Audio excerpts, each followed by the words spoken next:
welcome to my channel. நாம இந்த வீடியோல எதை பத்தி பார்க்க போறோம்னா get. இந்த getோட யூசேஜ் பத்தி தான் நாம இந்த வீடியோல வந்து கிளியரா பார்க்க போறோம். ஓகே फ्रेंड्स, நம்ம சேனலை ஃபர்ஸ்ட் டைம் பார்க்கறீங்கன்னா சப்ஸ்கிரைப் பண்ணி கூட இருக்க பெல் ஐகானை கிளிக் பண்ணுங்க. ஓகே, வீடியோக்குள்ள போகலாம். இப்போ இந்த get வந்து நமக்கு ஒரு மீனிங் தராது. நிறைய இடத்துல நம்ம இந்த get யூஸ் பண்ணுவோம். ஓகே, இல்ல வந்து ஒன் பை ஒன்னா நம்ம பார்ப்போம். இல்ல ஃபர்ஸ்ட் ஒன் என்னன்னா get அப்படினா கொண்டு வா. இப்போ வந்து ஒரு பொருளை அதை இங்க கொண்டு வா, இந்த பேக் வந்து இங்க கொண்டு வா அப்படி நம்ம சொல்லுவோம்ல. அடுத்து ஒரு கிளாஸ் தண்ணி கொண்டு வா, இந்த மாதிரி கொண்டு வா அப்படின்னு சொல்றதுக்கு இந்த get யூஸ் பண்ணுவோம். சரி, அந்த drink பத get யூஸ் பண்ணிக்கலாம். அடுத்து என்னன்னா ஒரு பர்சன் மென்ஷன் பண்ணி கூட்டிட்டு வா அப்படின்னு சொல்லுவோம்ல, அவளை இங்க கூட்டிட்டு வா அந்த மாதிரி நம்ம சொல்லுவோம்ல. இப்படி கூட்டிட்டு வா அப்படின்னு சொல்றதுக்கும் நம்ம இந்த get யூஸ் பண்ணோம். ஓகே, இப்போ ஃபர்ஸ்ட் எக்ஸாம்பிள் பாருங்க. அதை இங்க கொண்டு வா அப்படின்னா இது என்ன சொல்லலாம்? அதை இங்க கொண்டு வா. இல்ல வந்து சப்ஜெக்ட் கிடையாது, சோ நம்ம வெர்ப தான் ஃபர்ஸ்ட் எழுதுவோம். அதை இங்க கொண்டு வா அப்படின்னா அந்த கொண்டு வரதுக்கு பதிலா நம்ம இந்த get யூஸ் பண்ணுவோம். ஓகே, அப்போ get. அடுத்து எதை கொண்டு வரணும்? அதை. அதைனா it இல்லனா that யூஸ் பண்ணிக்கலாம். it இல்ல that கூட யூஸ் பண்ணிக்கலாம். அடுத்து இங்க, இங்கேனா here. ஓகே, அப்போ அதை இங்க கொண்டு வா அப்படின்னா இது எப்படி சொல்லலாம்? get it here, get it here. Okay, next one பாருங்க. போய் அவளை கூட்டிட்டு வா. நம்ம சொல்லுவோம்ல, போய் அவளை கூட்டிட்டு வா. அந்த கூட்டிட்டு வா ஒரு பர்சனை மென்ஷன் பண்ணி கூட்டிட்டு வா அப்படின்னு சொல்றதுக்கு நம்ம இந்த get யூஸ் பண்ணோம். சரியா? அப்ப பாருங்க, போய். போய்னா போறதுக்கு இங்கிலீஷ்ல go. ஓகே, போய் இது ஒரு செட், go. and இன்னொரு செட் என்னது? அவளை கூட்டிட்டு வா. கூட்டிட்டு வரதுக்கு get. அவளை her. ஓகே, அப்போ போய் அவளை கூட்டிட்டு வா அப்படின்னா go and get her. Okay, go and get her. அடுத்து நெக்ஸ்ட் பாருங்க. இந்த getோட செகண்ட் யூசேஜ் என்னன்னா வாங்குறது. ஓகே, இந்த buy யூஸ் பண்ணக்கூடிய இடத்துல இந்த get யூஸ் பண்ணலாம். இப்போ ஏதாவது ஒண்ணு நான் புதுசா வாங்கினேன், நான் வந்து ஒரு கார் வாங்கினேன், நான் ஒரு பைக் வாங்கினேன், நான் ஒரு போன் வாங்கினேன், இந்த மாதிரி வாங்கக்கூடிய செயலுக்கு நம்ம வந்து பைக்கு பதில் get யூஸ் பண்ணுவோம். அதே இது எனக்கு ஒரு சாக்லேட் வாங்கிட்டு வாங்க, அத வாங்கிட்டு வாங்க அப்படின்னு சொல்ற இடத்துலயும் நம்ம இந்த get யூஸ் பண்ணுவோம். சரியா? இப்ப பாருங்க, நான் ஒரு புதிய போன் வாங்கினேன், பாஸ்ட் முடிஞ்சு போற விஷயத்தை பத்தி நம்ம பேசுறோம். அப்ப சிம்பிள் பாஸ்ட் டென்ஸ் படி எப்படி? ஃபர்ஸ்ட் சப்ஜெக்ட் நான், நான்னா ஐ. அதுக்கு அடுத்து என்னது? வெர்ப். நான் ஒரு புதிய போன் வாங்கினேன், வாங்கக்கூடிய செயல், அதுக்கு தான் get யூஸ் பண்ணும். பாஸ்ட் என்னது? got. இப்போ getோட பாஸ்ட் வந்து got. ஓகே, இது வந்து B1 present form. அடுத்து got B2. அடுத்து B3 பாஸ்ட் பார்ட்டிசிபிள் வந்து என்னது? got. ஓகே, சம்டைம்ஸ் என்னன்னா அமெரிக்கன் இங்கிலீஷ் படி gotten அப்படின்னு சொல்லுவாங்க, ஆனா நம்ம வந்து gotனே சொல்லிக்கலாம். சரியா? அப்போ இல்ல என்ன வரும்? verb வந்து V2 ஃபார்ம்ல இருக்கும், வாங்கினேன் பாஸ்ட், அப்போ got.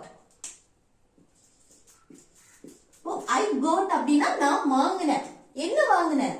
ஒரு புதிய போன், அப்போ a new phone.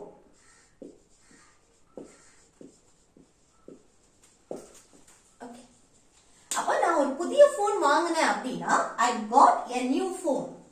I got a new phone. Okay, next one. எனக்கு சாக்லேட் வாங்கிட்டு வாங்க. நம்ம சொல்லுவோம்ல, எனக்கு ஒரு சாக்லேட் வாங்கிட்டு வாங்க அப்படின்னு. இது எப்படி சொல்லலாம்?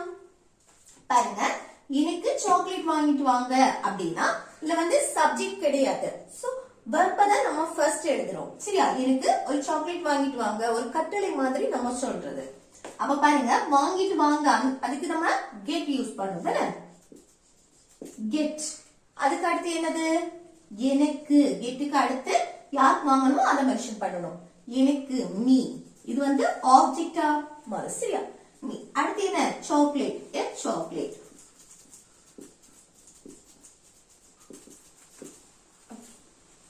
அப்போ எனக்கு சாக்லேட் வாங்கிட்டு வாங்க அப்படின்னா get me a chocolate. get me a chocolate. Okay, அடுத்து இந்த getோட நெக்ஸ்ட் யூசேஜ் என்னன்னா புரிந்து கொள்றது. அண்டர்ஸ்டாண்ட் யூஸ் பண்ணக்கூடிய இடத்துல இந்த get யூஸ் பண்ணும். ஓகே, எனக்கு புரிஞ்சது, எனக்கு புரியல, அடுத்து உனக்கு புரிஞ்சுதா, இந்த மாதிரி நம்ம கேக்குற இடத்துல நம்ம இந்த get யூஸ் பண்ணிக்கலாம். அப்ப பாருங்க, பாருங்க எனக்கு புரிஞ்சுது அப்படின்னா இது எப்படி சொல்றது? எனக்கு புரிஞ்சுது அப்படின்னா பாருங்க எனக்கு சப்ஜெக்ட் ஆகி அதுக்கப்புறம் என்னது கெட் அதோட பாஸ்ட் காட் தானே புரிந்தது பாஸ்ட பத்தி பேசுறோம். அடுத்து என்ன ஏதாவது ஒரு விஷயத்தை பத்தி நம்ம பேசுறது தானே அப்போ ஐ காட் இட். அந்த விஷயத்தை நம்ம மென்ஷன் பண்ணல சோ இட் கூட போட்டுக்கலாம். I got it. ஓகே எனக்கு புரிஞ்சுது. மேக்ஸிமம் நம்ம வந்து ஐ அண்டர்ஸ்டாண்ட் இந்த மாதிரி நம்ம சொல்லுவோம் தானே எனக்கு புரியுது எனக்கு புரிஞ்சுது அந்த மாதிரி சொல்றதுக்கு நம்ம கேஷுவலா ஐ அண்டர்ஸ்டாண்ட் அந்த மாதிரி சொல்லுவோம். சரி அப்போ ஐ காட் இட் இந்த மாதிரி நம்ம சொல்லிக்கலாம். அடுத்து எனக்கு புரியல நம்ம வந்து சொல்லுவோம்ல எனக்கு புரியல அப்படின்னு இது எப்படி சொல்லலாம்? எனக்கு புரியல அப்படின்னு சொல்றதுக்கு சிம்பிள் பிரசன்ஸ் படி நெகட்டிவா சொல்லலாம். பாருங்க ஐ அடுத்து என்ன சப்ஜெக்ட் ஐ எனக்கு என்ன மென்ஷன் பண்றது ஐ அடுத்து என்ன வரணும் சிம்பிள் பிரசன்ஸ் படி நெகட்டிவா சொல்லும் போது டோன்ட் சப்ஜெக்ட் ஐ வந்தா டோன்ட் வரும். அதுக்கு அடுத்து என்ன வரணும் இந்த வெர்ப் கெட் கூட ஒரு இட் கூட போட்டுக்கலாம். ஓகே அப்ப எனக்கு புரியல அப்படின்னா I don't get it. I don't get it. Okay அடுத்து பாருங்க கெட்டோட நெக்ஸ்ட் யூசேஜ் என்னன்னா சென்றடைதல் வந்து சேர்றது. அதுக்கு வந்து நம்ம கெட் யூஸ் பண்ணுவோம். ரீச் அண்ட் அரை இந்த இடத்துல எல்லாம் நம்ம கெட் யூஸ் பண்ணுவோம். சரியா இப்ப நம்ம சொல்லுவோம்ல நான் 4 மணிக்கு அங்க வந்து சேருவேன். நீ வீட்டுக்கு எப்போ வந்து சேருவ இந்த மாதிரி நம்ம கேட்போம்ல. ட்ரெயின் வந்து 7 மணிக்கு அங்க சென்றடையும் இந்த மாதிரி போய் சேரும் இந்த மாதிரி நம்ம சொல்லுவோம்ல. இந்த மாதிரி இடத்துல நம்ம வந்து கெட் யூஸ் பண்ணுவோம். பாருங்க நான் 4 மணிக்கு அங்க போய் சேருவேன். இது எப்படி சொல்லலாம்? ஃபியூச்சரை மெயின் பண்ணி நம்ம சொல்றது. அப்போ போய் சேர்றதுக்கு தான் நம்ம இங்க கெட் யூஸ் பண்ணுவோம். இது நீ எப்போ வீட்டுக்கு வந்து சேருவ அந்த வந்து சேர்றதுக்கு நம்ம இந்த கெட் யூஸ் பண்ணுவோம். சரி இப்ப பாருங்க நான் ஃபியூச்சரை மெயின் பண்ணி சொல்றேன். நான் சப்ஜெக்ட் ஆகி சப்ஜெக்ட்டுக்கு அடுத்து will யூஸ் பண்ணுவோம். அதுக்கு அடுத்து verb. verb எது 4 மணிக்கு அங்க போய் சேர்றது get. அடுத்து அங்க அங்கேனா there. அடுத்து 4 மணிக்கு அப்படின்னா அந்த ஸ்பெசிபிக் டைம் நம்ம மென்ஷன் பண்றது. அப்போ at போடணும். at 4 o'clock. ஓகே அப்போ நான் 4 மணிக்கு அங்க போய் சேருவேன் அப்படின்னா இது எப்படி சொல்லலாம்? I will get there at 4 o'clock. I will get there at 4 o'clock. Okay? Next one. நீ எப்போ வீட்டுக்கு வந்து சேருவ? நம்ம கேட்போம்ல நீ எப்போ வீட்டுக்கு வந்து சேருவ? இதை எப்படி கேட்கலாம்? பாருங்க கொஸ்டினா கேக்குறோம் தானே ஃபியூச்சரை மெயின் பண்ணி கேக்குறோம். அப்ப இது எப்படி கேட்கலாம்? பாருங்க நீ எப்போ வீட்டுக்கு வந்து சேருவ? அப்போ ஃபியூச்சருக்கு மெயின் பண்ணி நம்ம கேக்குறோம். முதல்ல வந்து என்னன்னா WH கொஸ்டின் வந்திருக்கு. எப்போ எப்போனா when. அத ஃபர்ஸ்ட் எழுதணும். அதுக்கு அடுத்து என்ன பண்ணனும்னா will ஃபியூச்சர்னால will. நம்ம இந்த WH இல்லைன்னு சொன்னா will தான் நம்ம ஃபர்ஸ்ட் போடுவோம். சரியா? அப்போ இங்க WH வந்திருக்கனால அத ஃபர்ஸ்ட் எழுதிட்டு அடுத்து will போடுவோம். அடுத்து சப்ஜெக்ட் நீனா you. அதுக்கு அடுத்து verb எப்போ வீட்டுக்கு வந்து சேருவ get. அதுக்கு அடுத்து வீட்டுக்கு home. ஓகே அப்போ நீ எப்போ வீட்டுக்கு வந்து சேருவ அப்படின்னா இது எப்படி கேட்கலாம்? when will you get home? when will you get home? Okay அடுத்து நெக்ஸ்ட் யூசேஜ் பாருங்க get. இந்த பெறுதல் கிடைத்தல் அப்படி அந்த கிடைத்தது நம்ம சொல்லுவோம்ல எனக்கு ஒரு பரிசு கிடைச்சது எனக்கு ஒரு வேலை நல்ல வேலை கிடைச்சது உனக்கு வேலை கிடைச்சதா இந்த மாதிரி கிடைத்தது. பெற்றேன் நான் வந்து ஒரு பரிசு பெற்றேன் அவகிட்ட இருந்து ஒரு கடிதம் பெற்றேன் இந்த மாதிரி பெறதுக்கும் நம்ம வந்து get யூஸ் பண்ணுவோம். சரியா? அப்ப பாருங்க எனக்கு வேலை கிடைச்சது நம்ம சொல்லுவோம்ல எனக்கு ஒரு வேலை கிடைச்சது இது எப்படி சொல்லலாம்? பாருங்க பாஸ்ட் முடிஞ்சு போன விஷயத்த பத்தி நம்ம பேசுறோம். அப்ப எப்படி சிம்பிள் பாஸ்ட் டென்ஸ் படி எனக்கு எனக்குனா சப்ஜெக்ட் ஐ. அதுக்கு அடுத்து என்னது வரும்? verb வரும் தானே கிடைத்தது கிடைக்கிறதுக்கு get. அதோட பாஸ்ட் got. I got அப்படின்னா எனக்கு கிடைச்சது என்னது வேலை. அப்போ a job. ஓகே அப்போ எனக்கு வேலை கிடைச்சது அப்படின்னா I got a job. I got a job.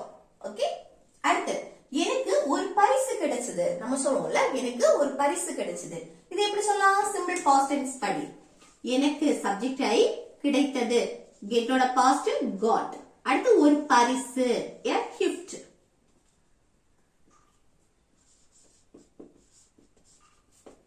Okay அப்ப எனக்கு ஒரு பரிசு கிடைச்சது அப்படினா I got a gift I got a gift okay அடுத்து பாருங்க இந்த கெட்டோட நெக்ஸ்ட் யூசேஜ் என்னன்னா ஆகிறது ஒரு நிலைக்கு அது ஆயிட்டே மாறிட்டே இருக்கு அப்படின்னு இப்ப நம்ம சொல்லுவோம்ல இருட்டாயிட்டே இருக்கு அந்த இருட்டுக்கு அது வந்து அந்த நிலைக்கு மாறிட்டே இருக்கு சரியா அப்போ இருட்டாயிட்டே இருக்கு தாமதமாயிட்டே இருக்கு இந்த மாதிரி நம்ம சொல்லுவோம்ல அதுக்கு வந்து நம்ம இந்த கெட் யூஸ் பண்ணிக்கலாம் இப்ப பாருங்க இருட்டாயி கொண்டிருக்கிறது இருட்டாயிட்டே இருக்கு அப்படின்னு சொல்லும்போது சப்ஜெக்டா நம்ம என்ன எடுப்போம்னா இட் இது ஒரு செயலுக்கு அது வந்து மாறிட்டே இருக்கு நடந்து கொண்டு இருக்கு அப்போ இங்க வந்து என்னன்னா present continuous tense படி பேசுவோம் present continuous tense படி எப்படி ஃபர்ஸ்ட் சப்ஜெக்ட் என்ன இட் தான் எடுப்போம் அதுக்கு அடுத்து இட்டுக்கு அடுத்து be verb is சேர்ப்போம் அதுக்கு அப்புறம் verb get ஆனா ing ஃபார்ம்ல இருக்கும் தானே getting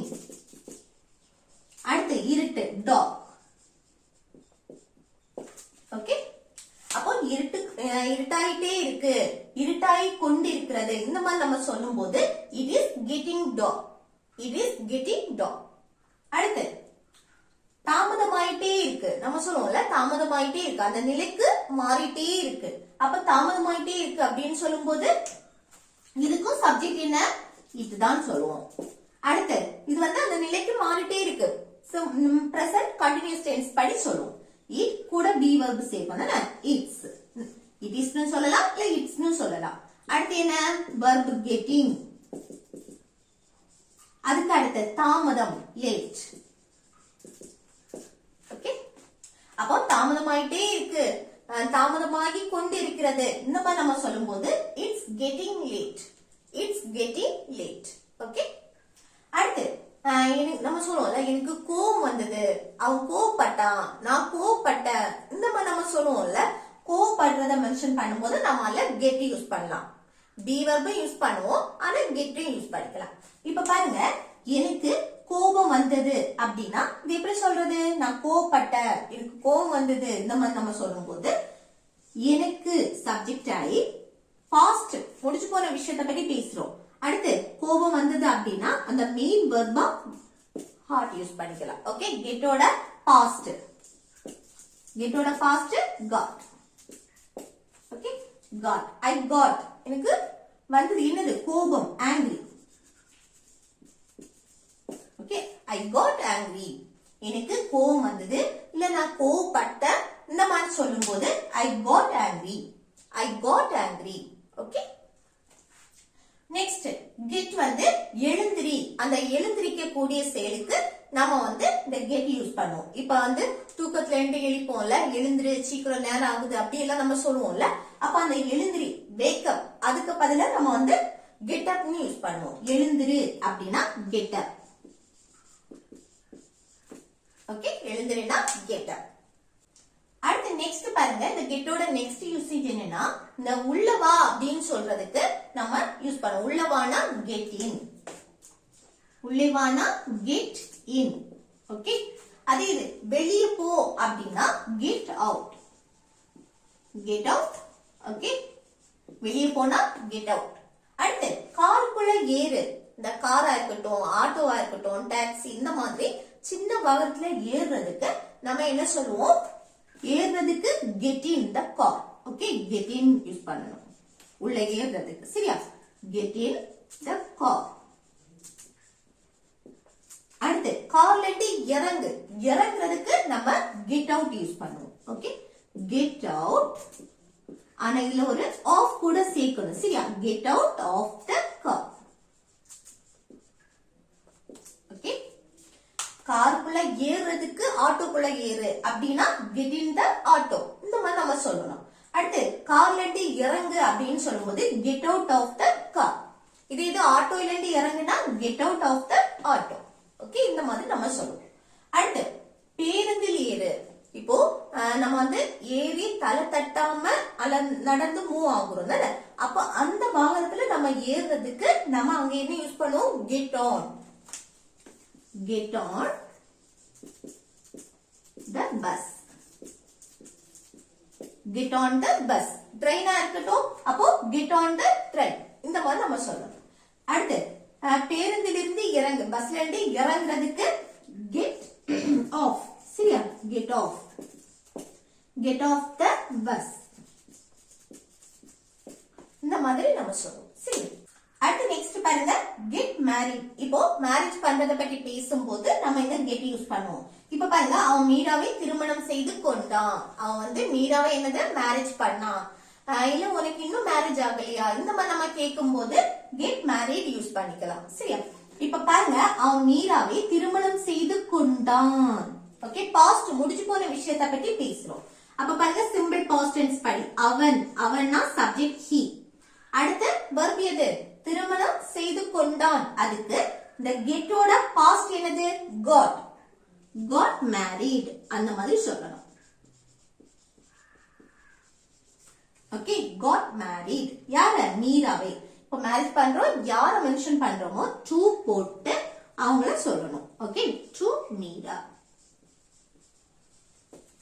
இந்த மாதிரி சொல்லணும். அப்ப அவன் மீராவை திருமணம் செய்து கொண்டான் அப்படின்னா he got married to Meera. he got married to Meera. Okay, அடுத்து இந்த கெட்டோட நெக்ஸ்ட் யூசேஜ் என்னன்னா தயாராகிறது. ஓகே, ஏதாவது எங்கேயாவது போறதுக்கா இருக்கட்டும், ஸ்கூலுக்கு போறதுக்கு, காலேஜ் போறதுக்கு, இந்த மாதிரி வெளியே போறதுக்கு ஏதாவது ரெடி ஆகுறது. சரியா? அப்போ தயாராகு அப்படின்னா கெட் ரெடி. தயாராகுனா கெட் ரெடி. அப்போ சீக்கிரம் தயாராகு, சீக்கிரம் ரெடி ஆகு அப்படின்னு சொல்றதுக்கு தயாராகுனா கெட் ரெடி. அடுத்து சீக்கிரம் குயிக்லி. ஓகே, அப்போ சீக்கிரம் ரெடி ஆகு அப்படின்னா get ready quickly. Get ready quickly. அடுத்து நெக்ஸ்ட் பாருங்க பள்ளிக்கு செல்ல தயாராகு. நம்ம சொல்லுவோம்ல ஸ்கூலுக்கு போறதுக்கு ரெடி ஆகு அப்படின்னு. அப்ப ஸ்கூலுக்கு போக ரெடி ஆகு அப்படின்னு சொல்றதுக்கு எப்படி சொல்லலாம்? தயாராகு. ரெடி ஆகுனா கெட் ரெடி. கெட் ரெடி எங்க? ஸ்கூலுக்கு. அப்போ இன்னொரு verb வந்திருக்கு. அத வந்து நம்ம இன்ஃபினிட்டிவ் ஃபார்ம்ல எழுதுவோம். to போட்டு போறதுக்கு இங்கிலீஷ்ல go. to go. ஓகே, அடுத்து பள்ளிக்கு இக்கு ஒரு இடத்துல இருந்து இன்னொரு இடத்துக்கு மூவ் ஆகும். சரியா? அப்ப to போட்டு அடுத்து school. ஓகே, அப்போ பள்ளிக்கு செல்ல தயாராகு, ஸ்கூலுக்கு போக ரெடி ஆகு அப்படின்னு சொல்றதுக்கு எப்படி சொல்லலாம்? get ready to go to school. get ready to go to school. Okay, அடுத்து லாஸ்ட் மூணுமே என்னதுன்னா ஹோம்வொர்க். சரியா? பாருங்க நீ அதை எங்க வாங்குற? நம்ம கேட்போம்ல நீ அதை எங்க வாங்குன? இது வந்து get யூஸ் பண்ணி எப்படி சொல்லலாம்னு சொல்லிட்டு கமெண்ட் பாக்ஸ்ல கமெண்ட் பண்ணுங்க. அடுத்து உனக்கு வேலை கிடைச்சதா? நீ நம்ம வந்து யாராவது வேலை தேடிட்டு இருந்தாங்கன்னா அவங்கள அடுத்து பார்க்கும்போது நம்ம என்ன சொல்லுவோம்? உனக்கு வேலை கிடைச்சதா அப்படின்னு கேட்போம்ல, அதான் உனக்கு வேலை கிடைச்சதா. இது எப்படி கேட்கலாம்? அடுத்து ட்ரெயின்ல ஏறு. நம்ம சொல்லுவோம்ல ட்ரெயின்ல ஏறு அப்படின்னு. இது எப்படி சொல்லலாம்? எப்படி சொல்லலாம்னு சொல்லிட்டு கமெண்ட் பாக்ஸ்ல கமெண்ட் பண்ணுங்க. ஓகே ஃப்ரெண்ட்ஸ், இந்த வீடியோ உங்களுக்கு பிடிச்சிருக்குன்னு நினைக்கிறேன். பிடிச்சிருந்தா லைக் பண்ணி, ஷேர் பண்ணி, கமெண்ட் பண்ணுங்க. Okay, thank you.